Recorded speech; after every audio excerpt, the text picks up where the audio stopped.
time. Andrew Berlin, the team owner, bought the team in 2011 to help really re-energize the team, the stadium, and this part of South Bend as well. But there's one guy who has played a very, very key role. ABC 57 anchor Vahid Sadrazada joins us now with more on the man in charge, a guy who's really kind of living the dream. Living the dream, Brian. He handles the day-to-day operations. I just ran into him upstairs in the press box. He's everywhere. He's from Pennsylvania. He's a native there, but he's quickly making his home here in Michiana. Take a look.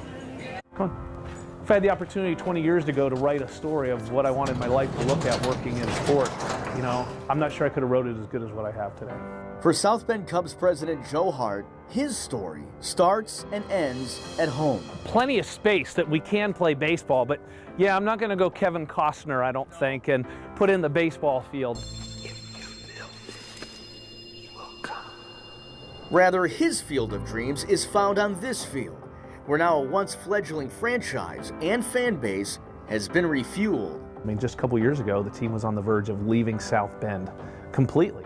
And, you know, here we are thriving, Cubs affiliate, record attendance years. So 15, 20 years, I want this team to be, you know, even in better shape. Hopefully I'm still here. I plan on it and building a brand new house, so I'm not going anywhere. Hart and family are moving into this home just days after opening day. But if these boxes represent a base, then the Cubs executive has touched them all.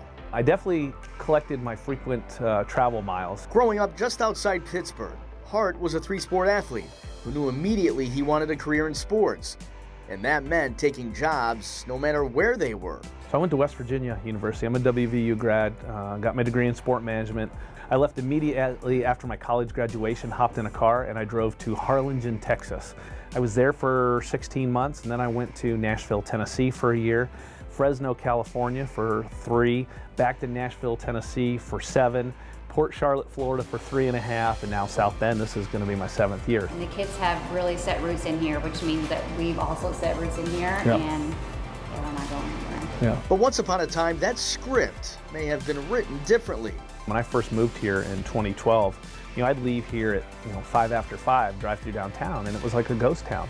Now you go downtown, it's thriving, you know, parking lots are filled, people are going into restaurants, you got people living downtown now, you know, and we'd said from day one, we hope we can be a part of that, and if the community looks at us and think and feel that we were a huge part of that, you know, we appreciate that, and but we know we still have a long way to go. It's that forward thinking and the roll up your sleeves work ethic that drives this once box office intern every day.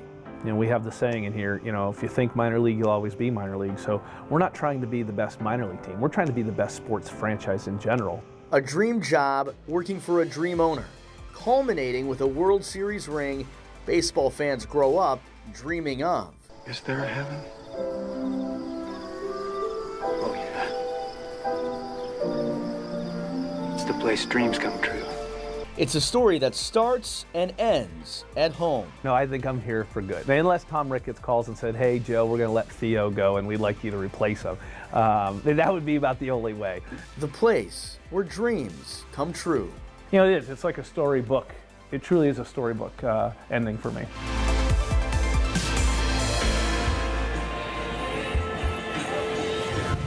Well, Brian, leads by example. That work ethic that we talked about. You won't find a harder working person here at the ballpark, and I promise you may not find a nicer person as well. I know you spent time with him. Very nice guy, incredible. Yeah. And he hires hundreds of people. They have more than 300 employees here for the season. They're giving people here in town jobs. They are doing that indeed, and what they talk about is him, his work ethic, and how he leads, and that's the example they want to carry on now for years to come. You said, or you heard him say, he's building a house here. He's going to be here for years to come. Unless Theo Epstein leaves the Chicago Cubs, and I'm not sure that's going to happen anytime soon. Thank you, Vahid. Hey, let's get back over to Tom with a look at